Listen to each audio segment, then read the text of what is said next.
Hi, my name is Michael O'Hare. Today we'll be discussing about sleep issues among the military. Like myself, many of my comrades have sleep issues. Let me ask you a question. Have you ever wondered what it sounds like listening to this guy at night sleeping? There are many military men and women that could tell you what it sounds like to be that guy right there. Brown and Berry studied show that 75% of soldiers that returned from deployments 6 months, 9 months, and 12 months had developed sleeping problems. These problems were caused by irregular sleep patterns and over time can become permanent. Some examples of things a soldier may do that plays a key role in interrupted sleep is such things like guard duty that may have at nighttime. You may get to go to sleep for a couple hours and then you'll turn around and get woken up for a 2 to 4 hour guard shift in the middle of the night. 24-hour duties. There are duties that these soldiers have to pull, overnight, and you're not allowed to sleep. Irregular shift work. While deployed, I can speak from experience that I would work a 24-hour shift, and then I would be off for 24 hours, and then I would work an 8-hour shift. I would return back to that 24-hour shift day 4. So, and then these constant changes in just their daily duties.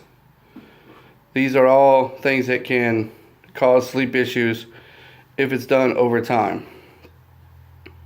Green's research in 2015 stated that 54% of 2 million that served in the military from 2001 till his current 2015 suffered from insomnia, which is one of the biggest sleep problems that the military faces.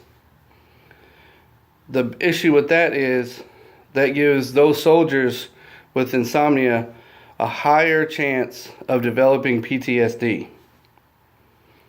And for those of you that don't know what PTSD is, post-traumatic syndrome disease. This is what is given to these soldiers when they are diagnosed with a sleep disorder. You get one of these nice little fancy machines here.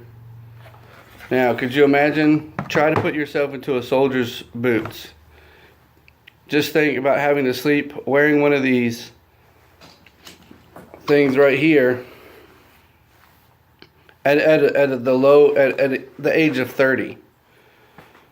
A lot of people developed, civilian life. They develop these sleeping disorders later on in life, 40s, 50s, and then maybe even the 60s. But we have soldiers that are coming out of the military that are having these issues, mid-20s, 30s. When I got out, I was 35 when I got out of the military. And the machine that I showed you is my current machine that I use. So it can happen to anybody at any age. But again, as I said, our military suffers a lot more due to their irregular sleep habits. There isn't much that can be changed. This is the life of a soldier. At this time, I would just like to say thank you to the men and women who have sacrificed so much. And if you're ever out and about and you see these soldiers, just maybe remember this. They may not have got a good night's sleep last night. They may have been up half the night tossing and turning. So just remember, try to thank a soldier when you see them walking around in uniform.